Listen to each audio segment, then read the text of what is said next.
Natasha Erickson, hashtag Go Bolts. Welcome to Tampa, Stanley. Yeah, everybody, we can bring down the confetti. The Swift Air flight carrying the Tampa Bay Lightning team has landed with the Stanley Cup. And here, of course, the reaction will go here again. Split screen here for you. So many family members here are so anxious to see these players. It's been months since they've seen some of these players, of course. And this big reuniting is about to happen here. Gabby, pretty exciting stuff. Yes.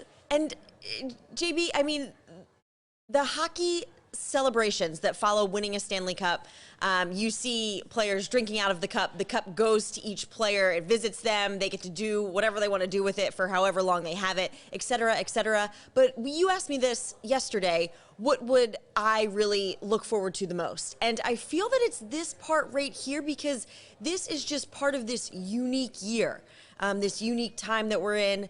Yes, it's unfortunate we are in the midst of a pandemic, but because of that, because this team had to go to Edmonton, live in a bubble to play these games, I mean, this is something that you've never seen before, this reunion of sorts with family, friends, children. So yes, I can't wait. I can't wait. It's going to be really, really special. And the Thunderbug there, of course, too. Hey, the Thunderbug's pretty lucky. He gets to be there. He's a popular guy. Man,